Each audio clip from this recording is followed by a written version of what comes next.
welcome, and hello.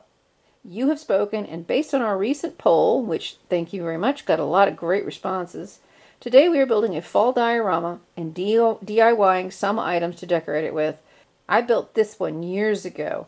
Now it's going to be our inspiration for a new diorama using a cardboard trifold, which you see back here. We're going to be building a diorama, a simple bench, some pillows to decorate that bench, and a wreath, a fall wreath. So here's everything you're going to need. I got this trifold at Walmart for $2.97. You're also going to need glue. For working with things like cardboard, I really prefer wood glue. It's a stronger bond, dries pretty fast, very durable, and resistant to water. However, if all you have is Elmer's glue all, that is just fine. The best option for wallpapering is to use these glue sticks. They have a strong bond, but they don't wrinkle up the paper. You're going to need fabric for the pillows and for the bench, scissors, some kind of knife, pencil, ruler, and then either scrapbook paper or printables for the wallpapering. We also have some scraps of foam core and cereal box. So that's everything you're going to need. So let's get started. So here's our trifold, and this is going to be the base for our diorama. Now, unlike the previous one we built, this one I am not going to make it foldable, even though you could with this, especially if you use just printables. You could easily fold it flat for storage. But for mine, I want some more 3D elements to it, like baseboards and wall moldings, so it won't be able to close. So I've said before, I like 16-inch high walls. I have lotion on my hands, and it is creating a mess. So yeah, don't lotion your hands before you create. Alright, so let's get this cut down.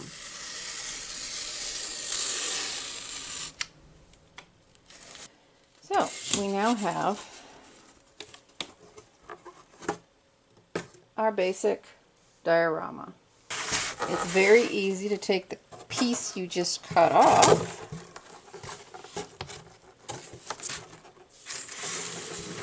and turn it into your floor. I'm going to trim it down. Cut these flaps off and glue it in place. Now, I don't know about you guys, but I always find wood glue for some reason clogs the nozzle constantly. I cannot seem to keep it from getting clogged. So I just take a piece of throwaway, a popsicle stick or something, and I just use it to gently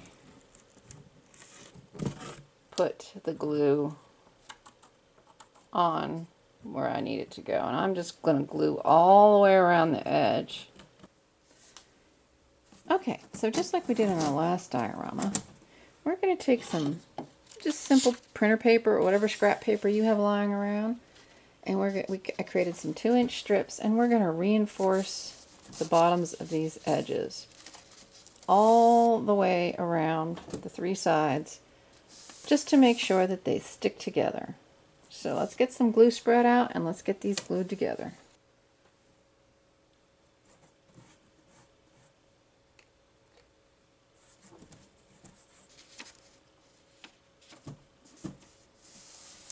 So to make it a little easier, I just take my strips, and I'm not being exact about it, but I am trying to keep them pretty lined up, and I'm just folding them in half so that I know I've got enough to give a good grip on either side. And because this is the back side, I'm not worried about being super neat. The comments on my previous build, somebody suggested that it'd be easier to spread glue with a plastic spatula. And they are correct. I just I couldn't find mine. As organized as I try to be. So I'm going to continue doing this, and we'll come back when I'm all done. So I always forget to mention something, but in the supplies I should have mentioned that you should have some kind of scrapbook paper or some plan for your flooring. And very much like my last tutorial where I showed you this, I'm just going to go ahead and lay these out, and voila, I'll have a nice whitewashed wooden floor. I am going to be generous with said glue stick. It's going on purple. I don't know how well that's showing on camera. Take my first piece of floor, tuck it up as best I can.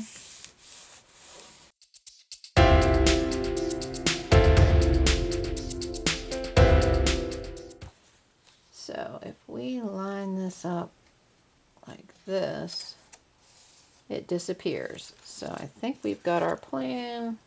So I don't lose where it's going to line up. Let's line this up.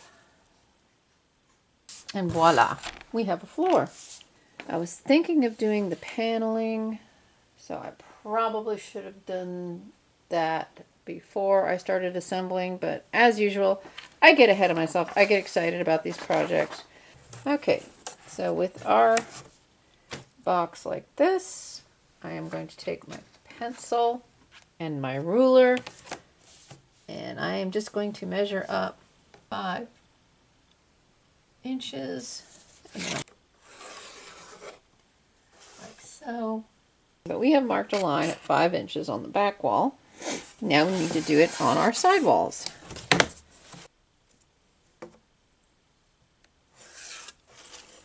And make sure it meets up with our back wall line. Now the other wall. And these are just guidelines. You want them to be close as you can, but there are ways that we can fix any mistakes. Okay, so I'm planning out, we know it's going to be 5 inches tall, so for my wainscoting panels, I'm going to want to divide the wall into even sections just to keep it easy. So we know this is a 20-inch back wall, so you divide it by 4, you get 5-inch sections. So yes, I know, math. So I'm just marking it every 5 inches until I get 4 even segments on the sides. We know that they are 10 inches, so I just marked basically 5 inches out, so it's more or less in the middle. So now what I'm going to do is I'm just going to stand my ruler up. I'm just going to strike a line up. Okay, so in order to make the paneling on the lower, the wainscoting on the lower half of the walls, I'm going to use scraps of foam core that I have, or foam board that I have lying around. But as you can see, the foam board is much whiter than the actual grayish color of the trifoam. So I'm adding printer paper, and I've already done both sides and one of the back, so you can see the difference in color and how much better it will match our foam board strips. Okay, so we've got the white printer paper in place just to even out the tone. So now let's move on to the actual wallpaper, which is this it's actually from Victorian wallpaper, and it's just an image I found online. So anyway, what we need to do is we need to trim off these white edges. Okay, so here we are, and we've laid our diorama down so that we can work on a flat surface. And because we're putting in trim, it's going to hide a multitude of sins, so you don't have to worry about this being perfect. You have to think about where the edges of the paper are going to join. When the paper goes together, it's going to cast an ever so slight of a shadow. So what I did with this piece, I cut it right on the edge of the dark stripe so that the shadow of that stripe, when I put it together, I'm going to overlap it slightly, and when I put it together, that shadow is more or less going to disappear into the darkness of that stripe. You don't want to land it in the middle of a light stripe because then it'll be pretty obvious. So let's get started. We're going to go ahead and glue this one down. And one other thing I forgot to mention is you're going to want to put this just a little, I don't know if you can see this very well, you're going to want to crease it so that it goes into the fold of the wall just a little, maybe a ½ inch up, so that when you put on your side walls, you can make it blend. The good thing about glue stick is that you also have a couple of minutes to peel something up and put it back down.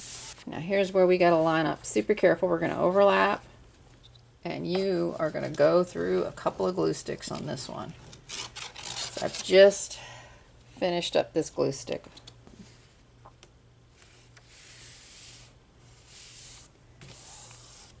Yeah, we're going to cut that side strip off. It's going to come up the wall a little.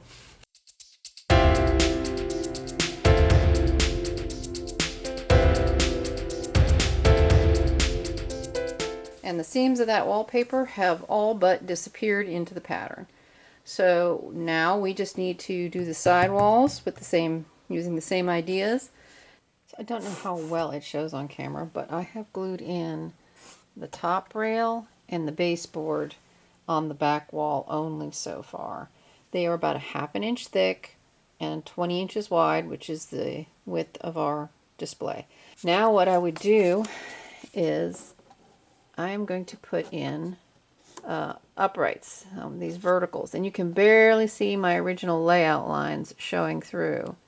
So there's going to be 3 of them, also at 1/2 inch. I'm going to measure each one carefully because although I did my best to line them up, it could be a little bit off, so they could be different sizes.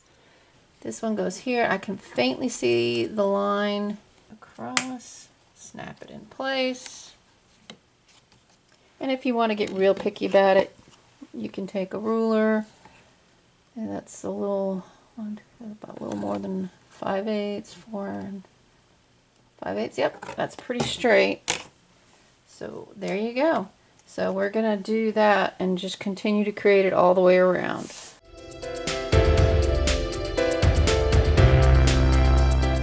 And so there you have it. The basic structure is done with the paneling. Now, one thing I do want to point out is in the corners, these pieces are one of these cut in half, and that should make it look right all the way around. One mistake I did make is I also should have halved these right here on the sides, on the end piece. I did not do that. I forgot, but it doesn't look bad, and for the most part you're going to be staring at it straight on. So you're not going to see that little boo-boo. Okay, so we have decided that we're going to go ahead and trim out the top part. Because I got the top part pretty darn crooked here when I cut it out, so I didn't do so great a job. So if we make it 1 1/8 all the way across, it'll help even out the top of our display. Okay, I've cut some strips that are about 1 1/8 inch. I've already glued this one on, and it has straightened it up considerably. So now we'll just apply glue to the side that I've trimmed down to match the length of the sides and all. And I will get that done, and then our room will be fully trimmed out, and we'll take a look at it before we move on to the next step. This is what we have. We have a room with some very simple wainscoting, striped wallpaper, and a bit of crown molding. So let's go on and do the bench next. Okay, so our next project is going to be building a very simple bench for our dolls to sit on. The first thing we need to do is decide how high we want our bench to be, and a good average standard height for things like chair seats and all that is 3 inches. So 3 tall, 6 wide, 2.5 front to back. All right, so next we need to start cutting some pieces out. And a tip for when you're trying to cut something like this, a lot of times if you support the ends of the ruler with another piece that's the same thickness, it'll make it easier to hold down and cut. And voila. So let's keep going. Okay, so we now have 4 bench legs. Now we're going to need a piece that's 2.5 by 2.5 by 6.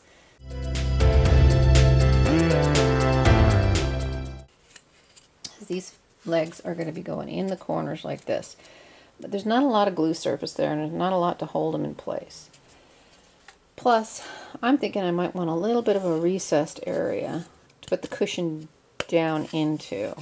And I'm going to make it so the cushions can be interchanged. So the next thing I want to do is I'm going to cut some cardboard, some cereal box cardboard, and make a few little strips that are going to go right around the edge. So what you see me doing here is I'm trying to figure out how wide these strips need to be so that I have a little bit of a lip at the top and a little bit of a lip at the bottom. And I'm thinking I'm going to make it even bigger than that. I want to make it about 1/2 inch. I think that'll work well. is I'm going to put my paper good side down, and I am just going to start gluing these strips down. And then what we're going to do is we're just going to cut out around them after the glue has dried.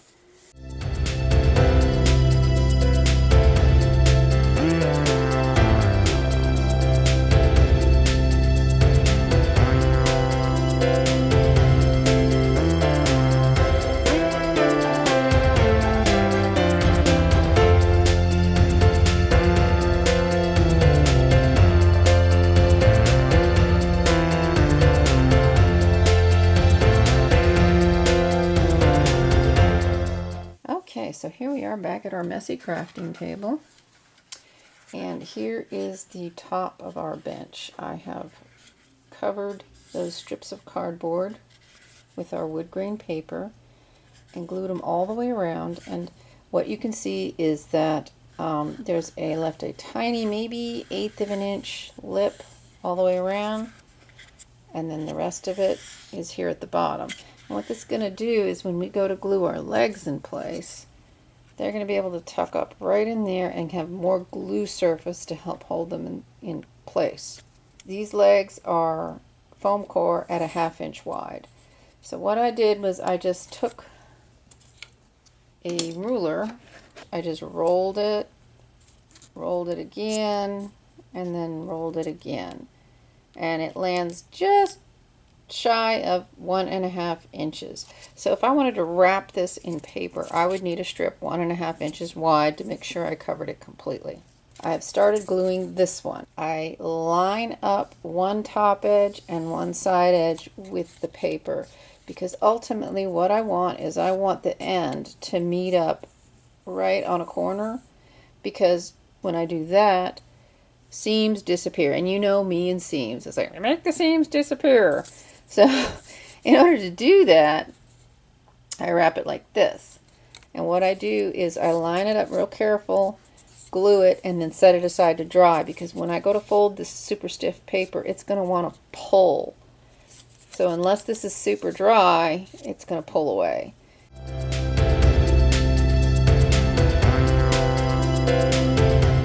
Here is our first leg. I've wrapped it around. It's been gluing, but as you can see, it's a little over, so all I'm going to do is take a super sharp X-Acto with a fresh blade.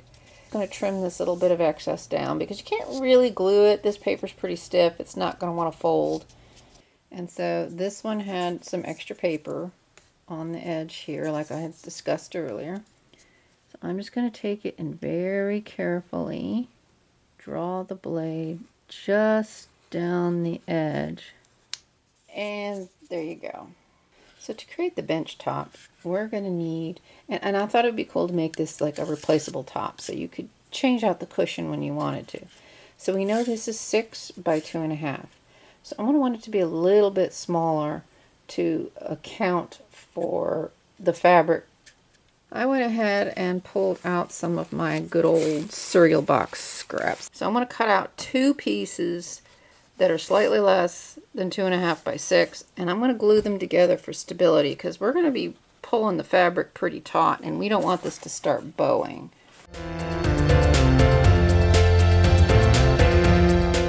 Now, as I've said before, I'm going to have to rough this up because there's a plastic coating on these, so in order for them to glue together really well. It doesn't really matter which way you glue them together or stack them. Now we can set these aside to dry. We can finish our bench structure while we're waiting for our padding base to dry. Take this, and I am going to put it, I'm going to brush some there, I'm going to brush some. Then what I'm going to do is I'm going to take one of these legs, and the side that is most even is going to be the one that sits on the floor. So I'm just going to set it like that. I'll press it in place, and you want to get it as straight up and down as you can. I should have accounted for the thickness of the cushion. This is just an old beat up piece of foam that, I don't know if it was something came packed or whatever, but it's about a 1/2 inch thick. So I should have made the bench a 1/2 inch shorter to account But we'll see what it looks like when it's done. And if I need to cut the legs down, I will. All right, so that is the right size, and I'm just laying it here, and I'm taking a pencil, and I'm just gonna make a couple of passes here. And the pencil has marked the foam, if you have a box cut or whatever. And I'm just gonna wing it here. I mean, you're not gonna see the foam at all, so there you go. So now we have a smooshy piece of foam. So I'm just gonna grab some Fabri-Tac glue, which dries super quick. I'm just gonna put a few blotches of it on here. We're just trying to hold it in place so that when we do the upholstery, it doesn't move around.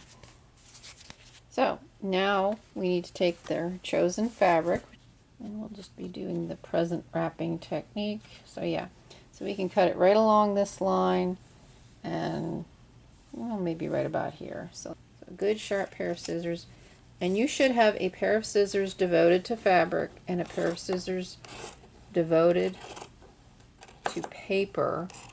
But what happens is, with fabric, you need super sharp scissors, and anything else, including paper, will actually dull your scissors. For that, I'm going to go ahead and just use my Fabri-Tac. So we're just going to take this, we're going to pull it over, and we're just going to press down. So I'm going to pull this tight, smooth it down. On thinner, lighter fabrics like this, the Fabri-Tac can show through, so you want to be cautious. Okay, so I'm going to use the technique that I have seen a lady named Julie Warren. Little Bits and Pieces by Julie Warren. She does 1/12 scale, but she does a lot of furniture tutorials. And basically, it's very easy to convert 1/12 to 1/6. You just double all the measurements. So if something is 2 inches long, you make it 4 inches. So she uses an upholstery technique where it's like a present, like you're wrapping a present. You just push these in, you glue here, you cut off this excess fabric here, and then you fold over. So we're going to give that a shot. Just going to add a little bit of glue right there. And then we're just going to pull and push it in like that. So give it a minute or two to set up, and you're just going to cut. Just like that. So I've cut off the excess fabric that was there, and now just starting in the middle, we're going to pull it nice and tight and glue it down as we go. So let's go ahead and get that done.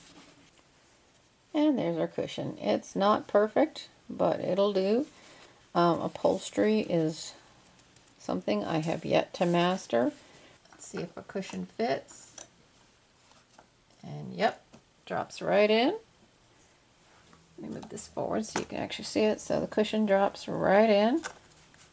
So there's our girl sitting on the bench. I do think I should have made the legs a little bit shorter, 2.5 to 2 3/4 inches to account for the padding. If we want, we just lift this out and we can create another one, and then you can change out the top for the seasons. You can do whatever you want, actually. So now we've got our bench done. Let's move on to the next craft, which is a set of pillows. So seeing as I'm me and I'm OCD, I chopped 1/4 inch off the legs on this. They are now 2 3/4 inches, and I just think it's a better fit. It looks better. It was a little tall before. So anyway, moving on. I still have the original fabric from the inspiration photo I showed you. So we'll be trying to do a Mr. and Mrs. like we did originally. The one thing I wanted to share with you are templates. Now this is something called mat board. It's a lot sturdier and stronger than regular cardboard. It's used in framing pictures. So as you can see, I have them marked 12 inches and 16 inches. So what I've done is I've measured out and done the conversions and all that. So in Barbie scale, a 12-inch decorative throw pillow comes to about 2 inches square, and a 16-inch is about 2.5 square. So I keep these on hand, and whenever it does not include seam allowance, so you will have to include a seam allowance, but we'll go over that. But anyway, I keep these on hand, and whenever I want to make some throw pillows, I decide what size I want. I also have an 18 and a 20-inch. So if you want, you could make these, and it'll make your life easier in the future. So for this, I'm going to do 16-inch. And what I'm going to do is I'm going to spread my fabric out, get a couple of styles of mister, and a couple of style of misses. So we need to decide which ones we want. So something like that. You just want to kind of fold the fabric over so you get an idea of how she'll be placed. So then what you're going to do is you're going to flip your fabric over. So we'll just use this regular pencil. And I mean, this sort of a thing is actually rather wasteful because you have to find where you want, and whatever fabric is cut off, well, that's what's cut off. You can see the pencil mark, and we're just going to rough cut. We're going to leave about a 1/2 inch, 1/4 inch to a 1/2 inch around the edge where we've drawn, and that's going to be our seam allowance. So we've got Mrs. Scarecrow. She's good to go. And we've marked in pencil. It's hard to see, but we have marked in pencil our stitch line is going to be. So then we want to do the same thing for Mr. Scarecrow. We want to lay him out, do that, take a look, see if we like the placement. Actually, that's pretty good. Make a nice dark line so we can see. Now, if you have a sewing machine, this project will take you 10 minutes at best. But we're going to go by hand, assuming that you do not have a sewing machine. So once again, we're just going to trim this down. We have just one, so you could flip it around and it'd just be a seasonal, like Thanksgiving, whatever type pillow. So I am just going to do a quick guide mark here with my pencil, and I'm just going to cut out roughly the size that I need. And we're going to do good side to good side, like that. And what you're going to do is at the bottom, you're going to leave about maybe 1 inch unstitched. This is so you can flip this right side out, stuff it, and then we'll talk about how to close that opening up afterwards. Okay, I've got Mrs. Scarecrow all pinned up and ready to go. So I've got I picked out this kind of orangey thread because I felt that it would disappear fairly well. Needle and thread. I've got my guideline here. And as I said, we want to leave a little bit of an opening here. Woo! There we go. Small, even stitches right on that pencil line. So it probably took me about 30 minutes to sew her all the way around. And I left a little bit of an opening here. Probably not big enough. I think I got a little enthusiastic there, but we'll struggle to get her turned inside out.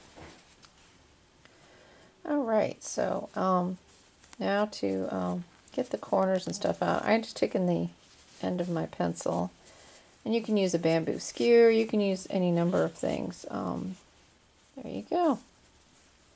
There's your pillow with Mrs. Scarecrow. Now I've actually got fiber fill that I can use.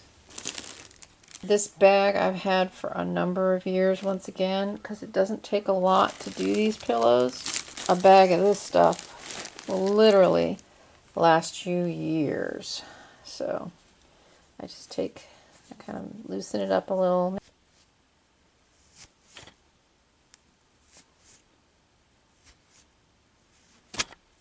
Voila. Kind of work it in. And we will keep stuffing it.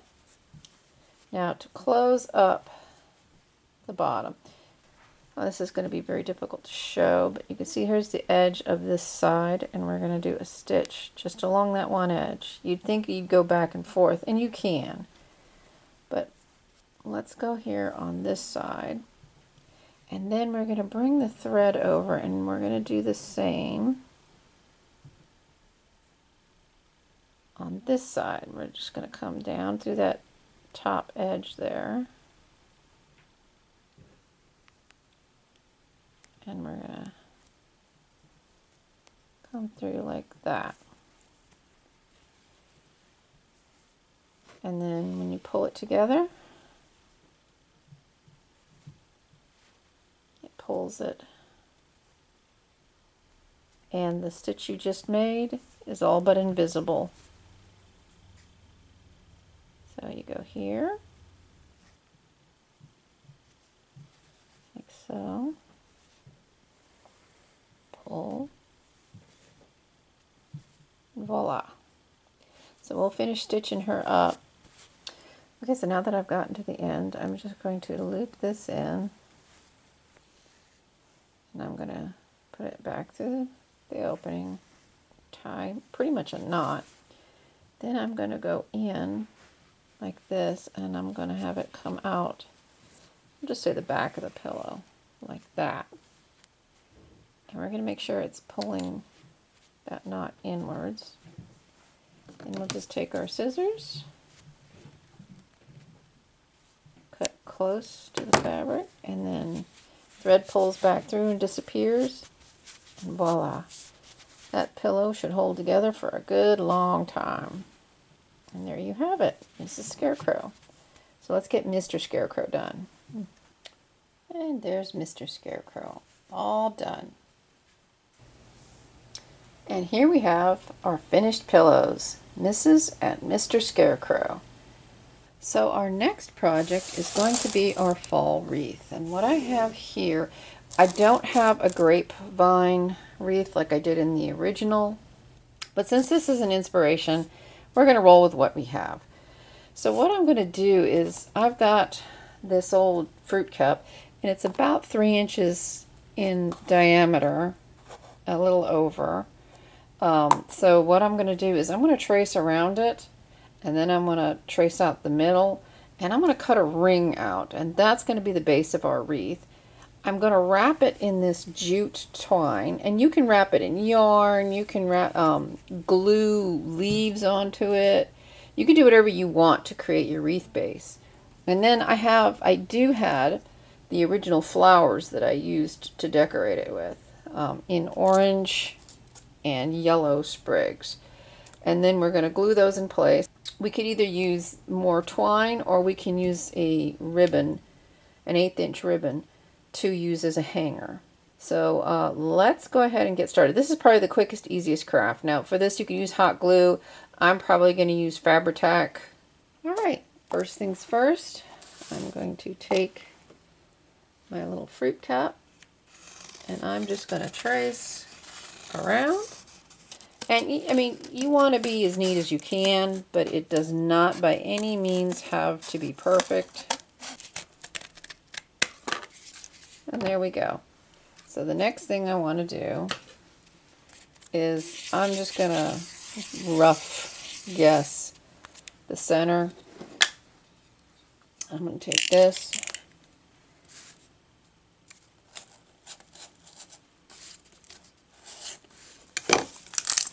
So I just did a real super rough cut. These scissors in here to try and neaten this up a little without bending it. Yeah, see, it's kind of bending it a little. Well, we're going to go ahead and carry on. Alright, so we've got our base, and so the first thing we want to do is we're going to take our twine, and we're just going to pull a good amount out. So we're just going to pick a spot, and hot glue is going to grab a lot faster, but I really don't feel like getting out the hot glue gun, to be honest with you. I know, it's horrible how lazy I am, but there we go. There we have it. No apologies. Oh, look at that. So here we go. I'm just going to push that into place. And then we are just going to start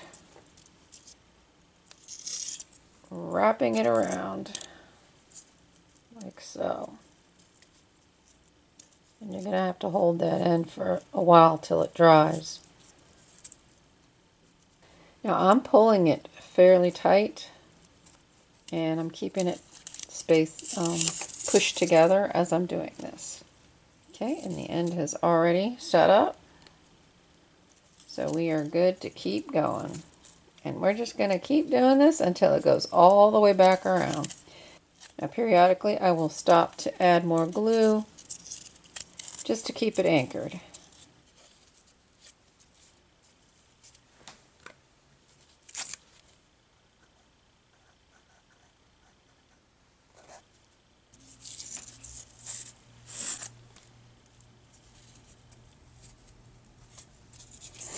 And as I'm wrapping, especially in the glue sections, I'm making sure I'm pushing it together so it doesn't start to spread out. Okay, so we've reached the end of that first piece. So what I'm going to do is I'm just going to trim it, and I'm going to put a nice blob of it there. Press it in place, and then I'm going to add some more Fabri-Tac right to the end of this piece because I'm going to overlap them. And then I'm going to, I don't know if you could see the end piece right there, I'm going to overlap them like so. And then I'm just going to keep going. I'm going to have to hold that piece for a little bit until it sets up real well. There we go. And we're just going to keep on going. And there we go. It is completely wrapped. This is the back. You can hardly tell the difference between the back and the front. So in our original one, it was offset and the decorations were here. So I'm going to take this slightly thicker part and it will hang like this. So this is where I'm going to glue my fall flowers. We have these little sprigs, and you can just pop the flowers right off of these stems. And so that leaves you with just a little bit like that. Gonna work because I'm thinking I kind of want it like that, so I'm probably going to trim that off. So I'm just going to take my scissors here and I'm going to cut that little stem right off. Yeah, I guess like that. And the first one, I think I'm just going to put some Fabri-Tac right there, and I'm just going to set that in place. Got a little messy there, just wipe that away. Yellow ones, they are actually molded. So what I'm going to do is I'm going to just take my scissors and I'm going to come right up under that little branch area. I'm just going to snip it. Take our Fabri-Tac. See, we're hanging like this. I want to put a blob of it right next to my orange sprig. And then we're going to take our little yellow and we're going to push it into the glue like that. And you just kind of smudge it around until you like the way it looks. Take this very tiny individual piece and, you know, put some more glue on there and just tuck it in. So tuck that like that, and it just kind of looks a little more filled in. So I'm going to continue that, and we'll take a look at it when I'm done. So here we have our finished fall wreath. It's a very simple, quick, easy project. We decided to go with a 1/8 inch thick gold ribbon, but I left it loose. You could glue this in place so that it doesn't shift, but I chose to leave it loose so that I can adjust the wreath however I want to. So anyway, yeah, there you go. That was the last and final project. Everything's glued in place. Very quick and simple. Very little materials, but there you have it. So let's put this all together and see what our diorama looks like. And so here's our finished diorama. How do you think we did? Down in the corner here, I've put the original one so you can compare. We tied a bow at the top here, and we hung it so it was about midway down the wall. Now let's put a doll in there and see what she looks like. And voila! There she is, sitting with the pillow in her lap, so you can get a good estimation of the size. And so if you're taking photos, you could zoom in like so. And you could set up a scene and have a very nice little shot. So there you go, a fall room box diorama with a bench, a wreath, and some pillows. I hope you enjoyed. Please comment, share, like, and subscribe, and we will see you in the next one. Bye!